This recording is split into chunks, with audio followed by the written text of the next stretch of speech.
Hey, what's up, everybody? Hey, I just decided, I saw an article online and I was like, man, I need to check this out. And why not share it with you guys and share it with the world? I know it's been quite a while and I don't really honestly post anything anymore. I don't really have any reason to anymore, honestly. I got a lot going on in my own life. So, anyways, I decided, what the heck? Maybe I'll review some articles, check some stuff out, give you guys some topics on finance. I know the image is a little blurry. I'm actually sitting here in my hotel room. Just got back from a nice little adventurous hike. Got to spend some time out in nature, get to see what God has created. Pretty beautiful. Um, anyways, so I'm off today and going to do some studying, some reading, catch up on stuff, work on some writing. But I figured I'd share this article. So the conversation for today is don't believe the lies, right? So, and that goes hand in hand with a lot of things, but we'll just keep it really base level here. So as you guys can see, and let's see, actually, I may, now, here we go. I'm going to share the screen. Here we go. All right, so you should be able to see that. So there was a article, and there's so many articles that come out, and you never know which ones are AI generated, etc. So many are not. It's according to some resources, over half of them are generated by AI now. So a lot of those, take what it is, and don't take it at face value, I guess is what I'm saying. So essentially, this article is saying that if you have $12,000 in my checking account and the bank teller told me that too much in my checking, how much should I really keep in there? Well, the article basically sums it up and says that you should keep your expenses, 2 months expenses in your checking account, followed by a 3 to 6 month emergency fund and a high yield savings account. Now, this I do agree with to a degree. So where I would pivot a little bit and say otherwise is I would say, in my own humble opinion, right? This isn't exact advice. Always do your own thinking and research on it. But following everything from Dave Ramsey to, just very successful people as well, to include what I do in my own life, is I personally use Fidelity, and they have their checking account, which I know rates just got cut half basis point. So that's, 0.5%. But I get about a 2.69 to 2.7% return on my checking. And I get a 5% in the for the money that is sitting idle in my brokerage account. So I keep 2 weeks of revolving investment money in my brokerage account.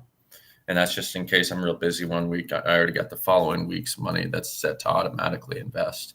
And during bearish markets, Mondays are usually the best day to invest. On a typical cycle in the stock market over the last 50 to 100 years, Fridays, unless you're in a bear market, where we're coming up on one potentially, kind of like we are, so to speak, even though we're still going up, right? Which would be a sign of a bull, but I believe it's the ending of a bull. Essentially, sometimes the best days are Fridays, but in this case, Mondays typically right now seem to be sometimes the most volatile historically. So getting back to the question though, I personally like I have different credit unions in different banks, and they have different benefits, different cards with them as well. And I use my credit cards like I do a debit card, and I pay them off every month. So what I would say that could be different than the article mentions is, 1 to 2 months in your checking account. I personally don't recommend that. I would say if you can have if you have a checking account like I have, right, it's FDIC insured and actually more than the normal limit with Fidelity. It's up to your discretion. So I personally don't like to live in the moment and have nothing to where I have to worry about a little tiny minute bill or a $500 bill or $1,000 bill. I don't want to think about that. I hate them when they come, but I want to be able to be prepared, right? So personally, I divvy up X amount of money between my different accounts that I keep in there minimum, some of them less, and then Fidelity I'll keep more. And then from there, I'm currently working on building up my fund to be able to purchase my property that I want to buy. So that's me, because you don't want to put the money that you want to purchase something with in the near, few years in the stock market. But then I invest a good chunk of my earnings every single week. I invest. So every week, because the more times you can get into the market, the better off you are. And if you're a long-term investor, the only thing better than lump sum investing is dollar cost averaging. So that's what I do. So what I would recommend, though, which obviously take it for your own advice and,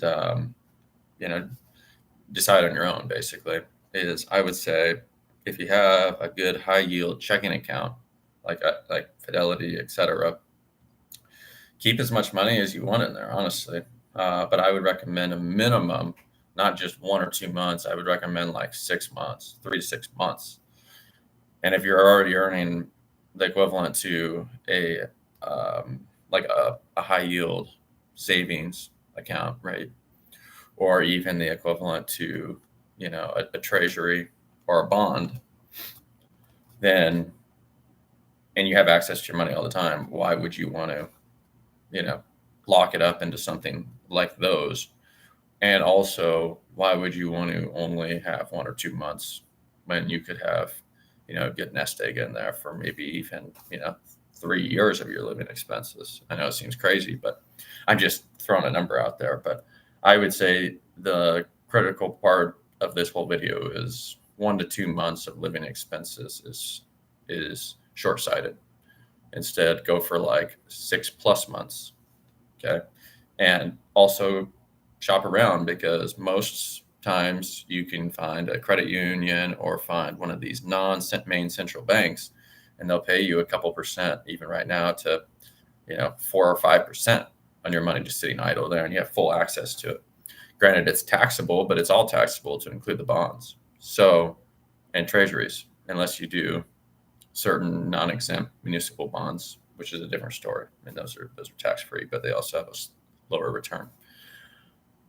So I would say the article is good and at least encouraging savings, but where the article falls short is I tell her to only recommend 1 or 2 months in the checking. I would have to disagree. I would have to say that the more that you can put away to protect you, because the upside, you got to protect yourself on the downside even more than just your upside, because the downside is what will kill you at the end of the day, not just not making your upside. So that's what I recommend. And like I said, this isn't any kind of professional financial advice. I'm just a guy here trying to help the world out, trying to make some type of difference and inspire others to be able to become better for themselves. So that's what I would recommend to you guys, is keep, minimum of 6 months, preferably, or more. Shop around brokerage or a firm. I really like Fidelity. Not a sponsor or anything, but I just enjoy them. And they're such a large brokerage and institution that I know my stuff is safe with them as well. It's not like Robinhood, where they rob from the hood and give to the rich. Not quite, but I just had a bad experience with them in the past when that whole GameStop stuff was going on, and how they shut down for all the small traders but left it for the institutional ones. So, and they were guilty of that, like a lot of them. But I don't care for Robinhood and some of the small startups like that. But anyways, enough said about that. That's what I recommend.